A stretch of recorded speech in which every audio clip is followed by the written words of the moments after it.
ni radio BBC gahuza miryango ivugira i Londres kuri metero 19, 25, 31 na 41, ivugira ku mirongo ya FM mu karere k'ibiyaga binini, kuri internet kuri bbcgahuza.com.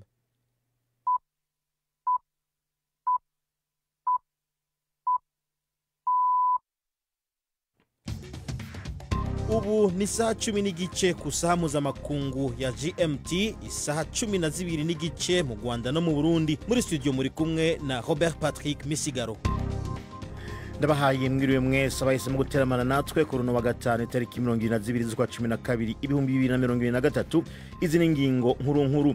Muri Republika ya Demokarasi ya Kongo barindiriye ivyavuye mu matora rusange yo ku munsi wa gatatu, n'amatora ariko yaranzwe n'utunenge tutari duke.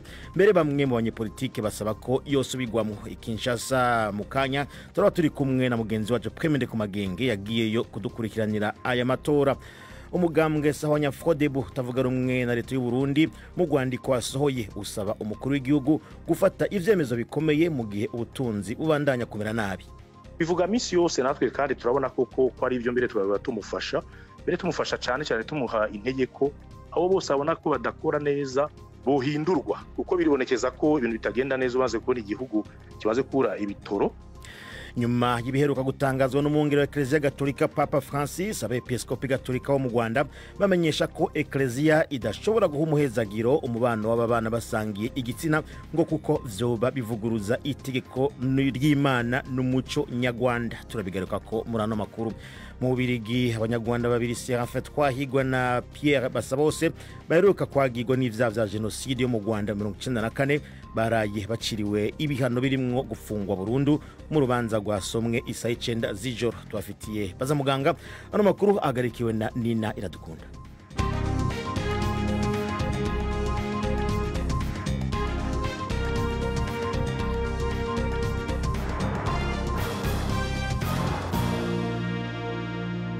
Byose ni mukanya nyuma incamake y'amakuru ya BBC avugwa hirya no hino mushikirizwa na Ferenga Kwaya. Amatora yarateganyijwe ku kanama gashinzwe umutekano mu muryango w'abibumbye ku kibazo cya Gaza yasubitswe. Umushinga wari warashyigikiwe na Amerika ntabwo usaba ihagarikwa ry'imirwano, ahubwo urashyiraho uburyo bwo kugera kuri icyo cyemezo. Uranaha ububasha Israeli gukomeza kugena uko imfashanyo izagezwayo. Umunyamakuru wa BBC uri ku cyicaro gikuru cy'umuryango w'abibumbye aravuga yuko bimwe mu bihugu by'Abarabu byumva haratanzwe byinshi mu biganiro, ariko igihugu kiri ku isonga ry'uwo mushinga Emirati Arabini kirumva uzagira amahinduka i Gaza. Mbere yuko hatangira impaka kuri uwo mushinga, Israeli yakomeje kugaba ibitero isaba abaturiye umujyi wa Al-Bujej yuko bahava. Umuryango utabara imbabare wo muri Palestine Red Crescent uravuga yuko abasirikare ba Israeli bagifite abakozi bawo 8 bafatiwe mu mukwabu wabereye mu nkambi ya Jabalia. Abategetsi, abaturage n'abahinzi n'aborozi bo mu majyepfo ya Israeli baravuga yuko umwe mu baturage babo washimuswe n'umutwe wa Hamas witwa Gad Haggai, uwo afite imyaka 73 y'amavuko, ngo yapfiriye aho bamushimutiye i Gaza. Uwo munyamerika ufite inkomoko yo muri Israeli yashimutiwe mu mudugudu wa Nil Oz, akaba yari kumwe n'umugore we Judith. Bivugwa yuko we yakomeretse ariko yuko akiri mu maboko y'abamushimuse. Abakuriye uwo mudugudu ntibavuze uko babonye ayo makuru, ariko bemeza yuko Hamas gifite umurambo we. Bavuze yuko yari umunyamuziki ufite impano ihambaye kandi umunyarwenya rwinshi. Amakuru atangazwa n'umuyobozi wa Israeli aravuga yuko abantu bagera ku 129 aribo bakiri mu maboko ya Hamas i Gaza. Igipolisi cyo muri Czech Republic cyavuze yuko umugabo wari ufite imbunda akagaba igitero kuri kaminuza ya Prague ejo kwa kane yiyishe abonye bamaze kumugota. Abategetsi bo muri Czech bavuze yuko uwo mugabo uzwi ku izina rya David Kozak yishe abantu 14. Nicyo gitero kibi cyo kurasira abantu mu kivunga kibaye mu mateka y'icyo gihugu. Inkuru ya Dani Abhad muragezwaho na Nina Iradukunda. Mu kiganiro n'abamenyesha makuru, igipolisi ca Czech cerekanye amasanamu yafashwe na kamera zambagwa n'abapolisi bitwaje ibigwanisho bariko bararasana n'uwagavye ico gitero. ayo masanamu araberekana biruka mu makoridoro no hejuru mu ngazi bagerageza gukingira umutekano inyubako yari mu kaga. Igipolisi cavuze ko cashisaho igitero cabereye mu minota 4 gusa inyuma yaho bamenyeshejwe ivy'iryo rasana. Umukuru w'igipolisi yavuze ko bakinze ukundi guseseka kw'amaraso, avuga ko yabonye ibirundo vy'ibigwanisho birenze ukwemera. Abayobozi barikeka cyane ko uwo mwicanyi ari wari inyuma y'iyishwa ryo mu ndwi iheze ry'umugabo n'uruyoya rwiwe rw'umukobwa mu ishamba riri hafi ya Prague. Barindira ibizova mu matohoza y'abahinga bajejwe ivyo kurasana. Hagati aho abantu bashize amashurwe n'amabuji kuri kaminuza yaguyemo abantu mu gitero c'ejo.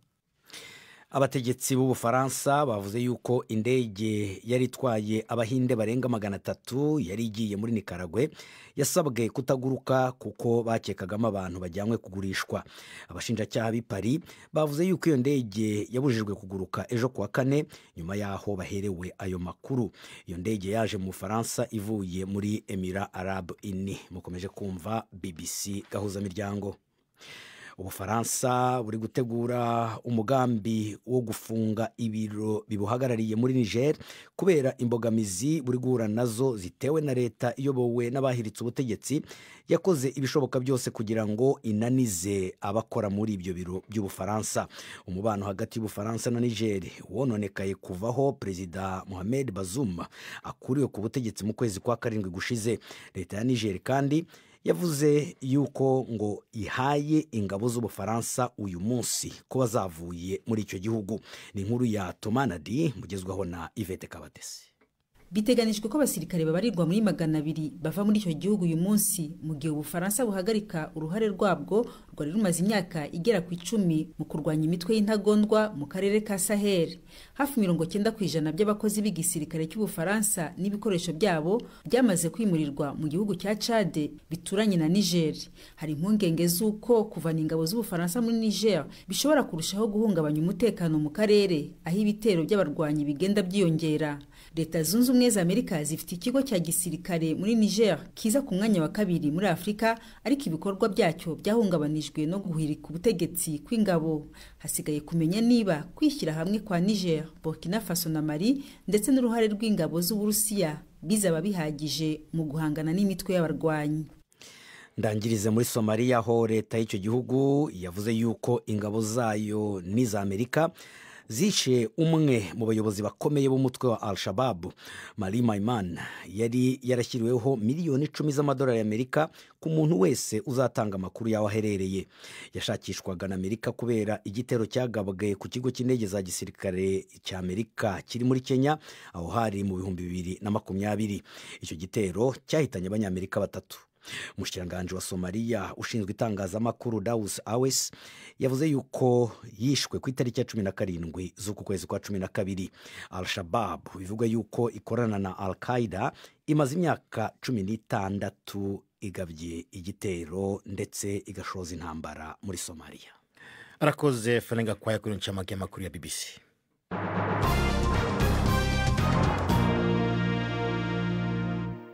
Dasuye ko hamwiriwe duherana amakuru kuyavugwa mu karere. Iminsi 3 iraheze habaye amatora muri Republika ya Demokarasi ya Kongo, ariko mu vy'ukuri umuntu yovuga ko haheze umunsi umwe kuko ayo matora nejo yarakibandanya aho atashoboye kuba kuwa 3. Abanyekongo batoye umukuru w'igihugu, abashinga amateka n'abakenguza amateka ku rwego rw'igihugu n'intara hamwe n'abajenama b'amakomine. Umugwi ujejwe amatora Seni ubu uri kuraharura ivyayavuyemwo uyu munsi, bikaba vyari bitegekanijwe ko utangura kumenyesha ibimaze guharurwa gushika ubu. Mugenzi wacu Prime Ndikumagenge ari ku mugwa mukuru Kinshasa mu kibanza ceregeranizwamwo ayo majwi yose muri ico gihugu. Prime, ni wabunyumva ko vyari vyagoranye hatari hake, mbe uyu munsi ho naho amatora yabandanije? Koko Robert, mukanya maje kuvugana na bagenzanje bariko barakurikirana amatora mu karere k'ubuseruko bw'igihugu, mu karere ka Fizi, nk'abegereye mu Burundi n'ahantu hegeranye na Uvira. Aho hantu rero ngo hariho ibice n'uno munsi bariko baratora kuko ngo inteko za MONUSCO rwagego rwa ONU rw'abagiye kugarukana amahoro muri ico gihugu no muzingo rwa rukiriko rurajanayo ibikoresho vy'amatora.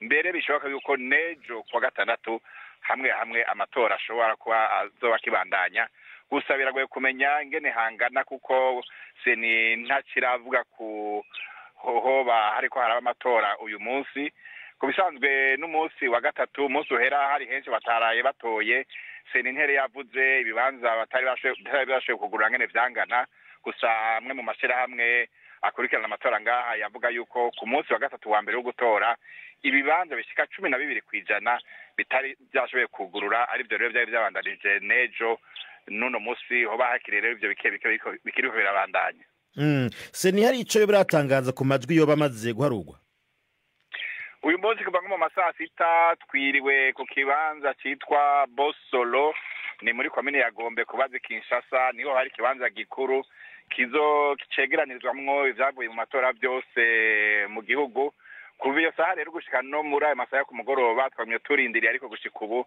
ntaco seni iramenyesha ku vya mbere vyo bimaze kumenyekana vyavuye muri ayo matora gusangaruse ku bibanza amatora yabereyemwo hariho umwe wo muri seni yavuze mu gitondo yuko gushika ubu ibibanza bishika 90% byose byateze kuberamwo amatora byashoboye kugurura gushika ubu hari bamwe mu bitoje mu kibanza c'umukuru w'igihugu basavye ko aya matora agigwa imfa gusa kuko yaranzwe n'utunenge twinshi seni hari kira bivuga ko naho nyene seni nta kintu birabivuga ko ngira ngo nihagira ico bavuze ubwa mbere barabivuga ko ariko mu buryo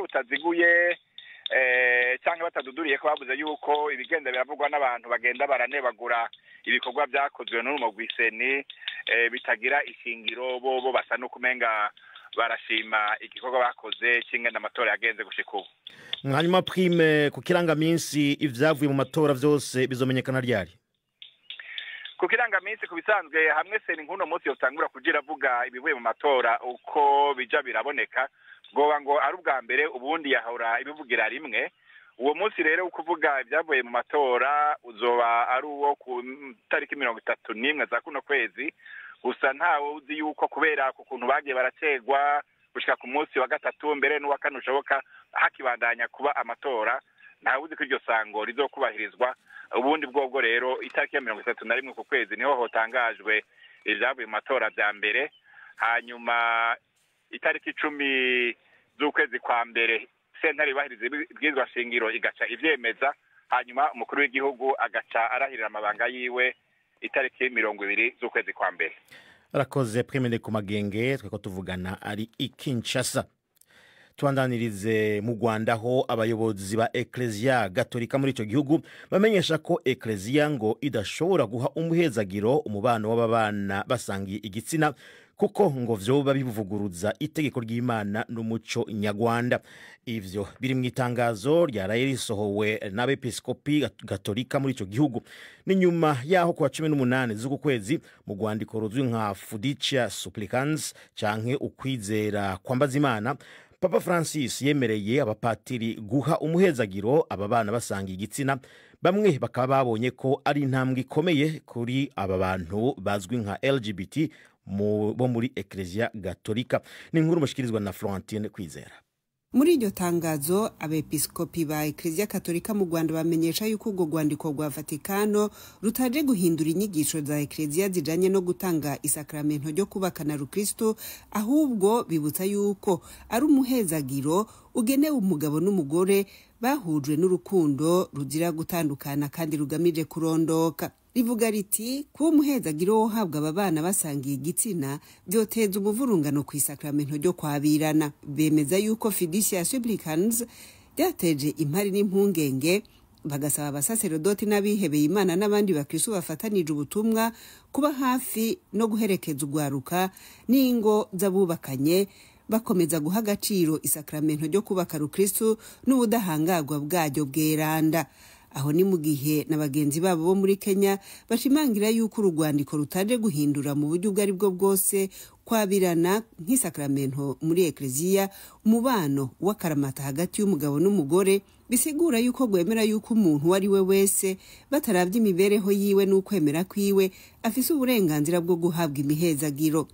nabo nyene baremeza yuko ababanyi basanga igitsina atakibanza bafise mu mico ya Kenya, bagasaba yuko abantu botahura yuko imihezagiro ari ikimenyetso co kwiyegereza Imana no kugendera mu ishaka ryayo biciye ku kwicisha bugufi no kwemera intege nke nk'abanyabyaha kandi bakeneye guhinduka no gukizwa. Inama y'abepiskopi mu Rwanda ibona ko kubera impari n'impungenge zitewe n'urugwandiko rwa Papa hakenewe inyigisho zimbitse zofasha kurusha kumva neza impuhwe z'Imana zigamije gukiza agaciro k'isakramento ry'ababirana n'ubwoko bw'imihezagiro itangwa. BBC Gahuza Miryango iracarondera Cardinal Antoine Kambanda arongoye inama y'abepiskopi katolika mu Rwanda kugira ngo atange umuco nimba biyamiriza iyi ngingo ya Papa Francis nkuko vyagenze ku ishengero rya Anglikani. Arakoze Florentine Kwizera.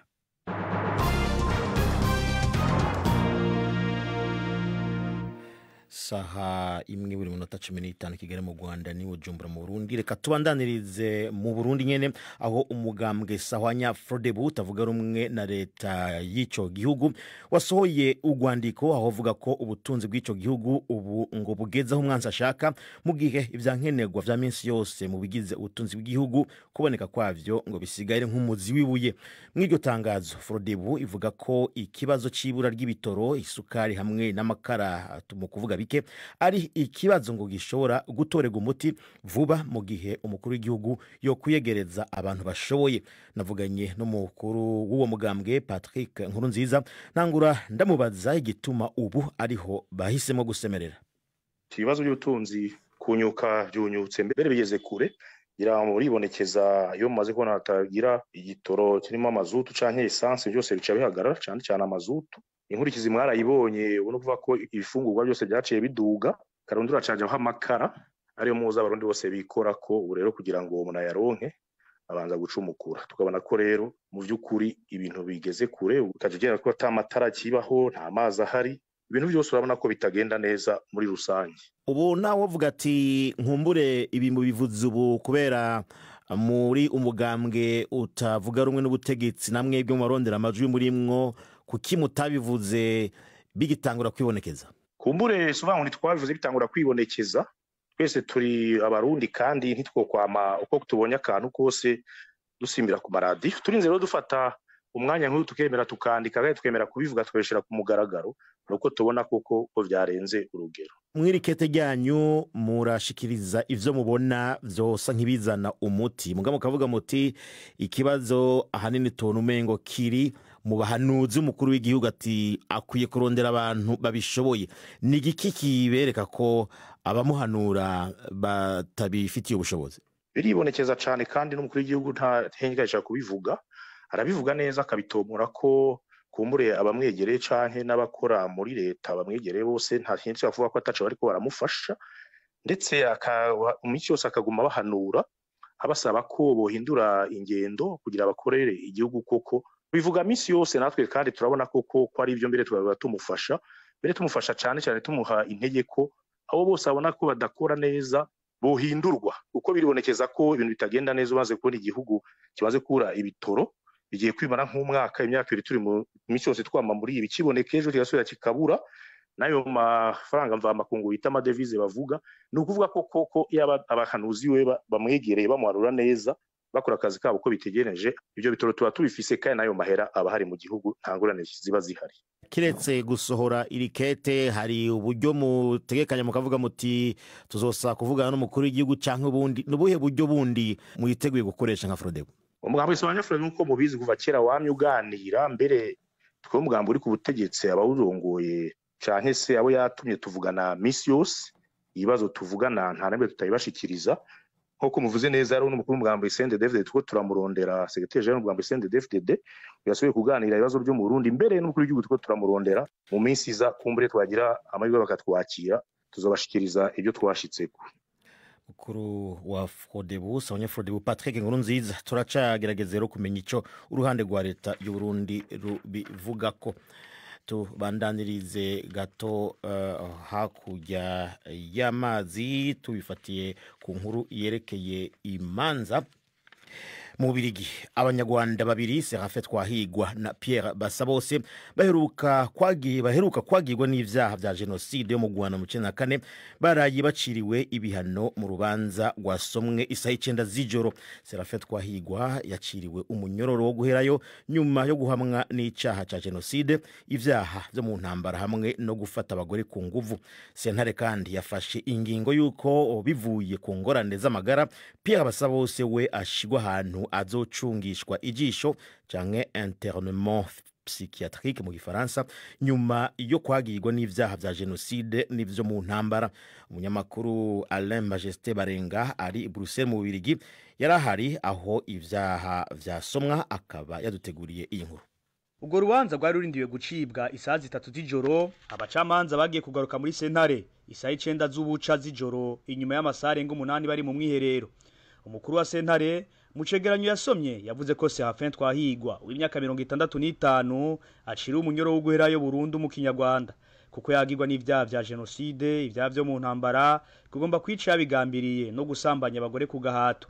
Ivyaha yagijwe ko yakoze mu gihe ca genocide yo mu Rwanda mu 1994. Nayo kuri Pierre Basabose w'imyaka 76 sentare yavuze ko naho yagirwa n'ivyaha vya genocide n'ivyo mu ntambara aregwa gukora mu gihe ca genocide yo mu Rwanda mu 1994, ariko kubera imvo z'ubugwayi hisunzwe n'icegeranyo c'abaganga bamusuzumye batanze mu rukiko, icegeranyo cagaragaza ko afise ingorane zo mu mutwe zaturutse ku ruvangane rw'indwara za diabete n'umutima vyononye ubwonko bwiwe. Sentare yafashe ingingo yo kumucungisha ijisho azoba yugaraniwe aha wenyene, internement psychiatrique mu Gifaransa. Azobandanya avugwa ariko ataruhusha go kwidegembya azoba afise. Nubwa mbere sentare yo mu Bubiligi iciriye ibihano bikomeye abaregwa ivyaha bifitanye isano na genocide yo mu Rwanda yo mu 1994 ku butaka bw'Ububiligi. Yamara ababuranira abaregwa baragaragaje ko batishimiye ivyo bihano, aho Maître Riquin aburanira Twahigwa na Jean Flamme aburanira Pierre Basabose bagombye kubuza ko Twahigwa Serafin ajanwa gufungwa nkuko byari byategetswe n'umushinja caha. Bikaba vyabaye ngombwa ko igipolisi cari cakinje imbere n'indani mu rukiko gikoresha inguvu, gutyo Serafin Twahigwa abona gutwarwa muri gereza aho yaraye ijoro ryiwe rya mbere. Ababuranira imiryango yabuze bavuga ko ari intsinzi ku butungane. Maître André Martin Karongozi umwe mu baburanira abacika cumu n'abasaba indishi naho vyagaragara ko arushe cane, yabwiye BBC gahuza miryango ko uru rubanza ari somo rikomeye kuhakana genocide yabaye mu Rwanda n'abayikoze bacihishije ko nabo nyene bazokubitwa intaye mu gahanga kuko ivyo vyaha bidasaza. Nayabunganira abaregwa bagaragaje ko batishimiye urwo rubanza. Maître Jean Flamme nishavu ryinshi mwijwi ryumvikanamwe amarira yavuze ko azokunguruza ahashoboka hose gushika uwo yunganiye yejejwe kuko ahogwa ko ari umuhutu yarakomeye ku ntwaro ya President Habyarimana. Yagize ati ndazi ko bitoroshe kuburanya FPR kuko izimanza zose ari bo bazitegeka, ariko sinzopfa nsinziriye abariko bararenganywa na FPR bataronse ubutungane. Ubwo rubanza rukaba rurangira rumaze imisi 42 ruranywa i Buruseli mu Bubiligi, rukaba bwitabwe n'abatanga buhamya bababijana. Rusozere rumaze imyaka 16 matohoza kuko guguruwe mu mwaka wa 2007. I Buruseli mu Bubiligi, Alain Majesté Barenga, BBC gahuza miryango. Mu kiganiro imvuna imvano cejo tuzoja mu Rwanda aho imiryango yabacitse ku icumu rya genocide ivuga ko kuba ngo inzibutso zine ziherutse gushigwa mu murage w'isi wa UNESCO ari icemezo kizofasha kurinda, kwibuka no kugwanya ihakana n'ipfobya rya genocide. Inzibutso zashizwe mu murage w'isi n'ugwa Kigali, Nyamata, Bisesero na Murambi. UNESCO rero ivuga ko ifasha ibihugu kubungabunga ahantu haba hemejwe nk'umurage w'isi, igatanga ubufasha bwa tekinike ni karisha bwenge ku bantu rero bajejwe nako kuraba ibibanza nk'ivyo. Mu kiganiro cy'imvuna imvano cejo kwa gatandatu ivyo byose muzobikurikirana reko naho mu mwanya Yvette Kabatesi mu kiganiro baza muganga.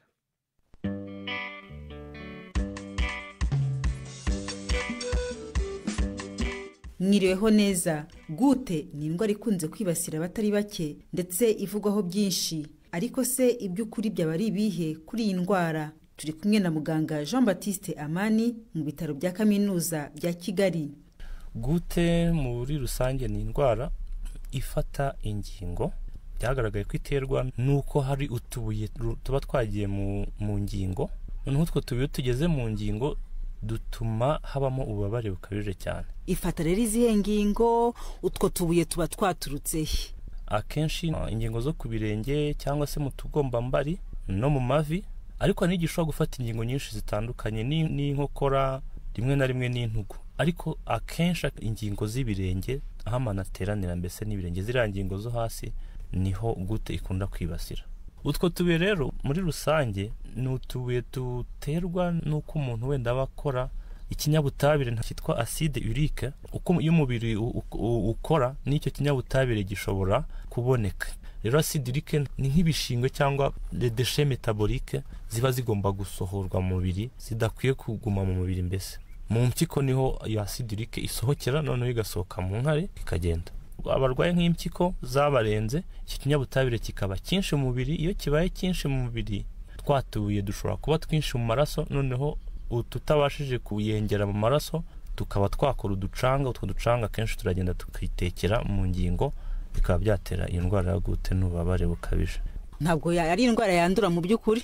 Nk'uko byumvikana, gute ntabwo ari indwara yandura. Ni indwara abantu bamwe baba bafite ibyago byo kugira, nk'abantu wenda banywa inzoga, akayoga kenshi, cyangwa se bafite umubyibuho ukabije, cyangwa se abantu bamwe bakoresha imiti imwe n'imwe kwa muganga dukoresha ituma umuntu yihagarika cyane, imiti twita diuretic. Abantu bafite ibyago byo kuba bagira iyo gute nabo ngabo, ariko mu by'ukuri ntabwo ari indwara yandura, ntabwo iri muri icyo cyiciro cy'izo ndwara. Bakunda kuvuga ngo yibasira abagabo cyane, ndetse ni nabyo ukunda kuyibonaho, nibyo cyangwa n'abagore bashaka kuyirwara? Koko no mu bushakashatsi butandukanye bwagiye bukorwa hirya no hino ku isi, byagaragaye ko rwose abagabo benshi aribo bakunda kurwara gute, ariko ntibivuga ko nta rengayobora ribaho. Ni gake cyane ushobora kubona umudamu yarwaye gute. Ikibiturukaho ni iki? Ntabwo uragaragaza ubushakashatsi neza impamvu, ariko bitekerezwa ko abagabo aribo bagira izo purine nyinshi ugereranyije n'igitsina gore, bigatuma noneho acide urique, ya acide urique ikomoka kuri izo purine iba nyinshi cyane. Muga, ibyo bita complication cyangwa se ingaruka z'indwara iyo imaze gukomera nibihe?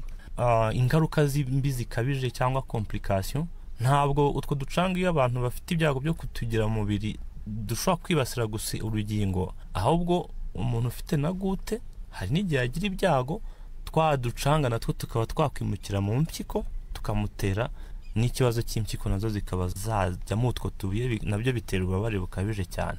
Ariko ingaruka nyirizina za gute ni uko iyo imaze igihe kinini itavuwe, urugingo rushobora kwangirika, umuntu wenda akaba yakurizamo ndetse no kuba yamugara mu yandi magambo. Reka noneho tujye no kuvurwa. Bavuga ko gute itavurwa ngo ikire? Ibyo ni ibintu abantu nanjye njya numva hanze bavuga, ariko ntabwo bihuye n'ukuri, kuko gute ni indwara, yego navuga ko ishobora kuba karande, ako ni indwara ishobora kuvurwa, nubwo bwose ashobora kuguma ku miti y'igihe kirekire. Ariko gute kugira ubu ngubu ni indwara yagaragaye ko ishobora kuba yavurwa igakira rwose, kandi umuntu nyuma y'igihe runaka akaba atagifite ibibazo bitandukanye bya gute. Hamase ko wageze kuri bya bibazo twavugaga, wenda ikafata n'impyiko cyangwa n'ingingo zimwe na zimwe zikamugara. Wageze kuri icyo cyiciro, navuga ko iba yabaye gute iri karande. Umuntu nk'uwa kenshi nta nubwo bafite urugingo rumwe rubabaza gusa, bafite n'ibindi bimenyetso, wenda ingingo nyinshi zangiritse, ukabona rwose intoki zaragondamiranye, ukabona rimwe na rimwe afite utubyimba ku matwi, utubyimba ku nkokora, mu gifaransa ibyo bita letofi cyangwa tofaye mu cyongereza. Iyo ngiyo yo navuga ko iba yamaze kuba karande, biragora ko navuga ko ikira, ariko yandi gufata mu buryo buhutiweho bw'ako kanya, iyo ushobora kuba yakira burundu ngo umuntu ayikire. Muga, indwara ya gute ishobora kwirindwa? Sinavuga ko hari uburyo runaka bwo kwirinda rwose. Hari ibyo umuntu ashobora gukora, kugabanya inzoga no kugabanya ibiro, cyangwa se byagaragaye ko ziriya nyama zitukura zibamo purine nyinshi, cya kinyabutabire gikomoka kuri DNA. Gusa ntabwo biramezwa 100%, ubushakashatsi bitwemeza ngo noneho tubigendereho, ariko ni ikintu kivugwa hanze aha ngaha. Muganga Jean Baptiste Amani watubwiraga ku bijyanye n'indwara. Akoze Yvette Kabatesi, nshimira namwe mwese mwari muduteze amatwi murano makuru yo kuri no wa gatanu.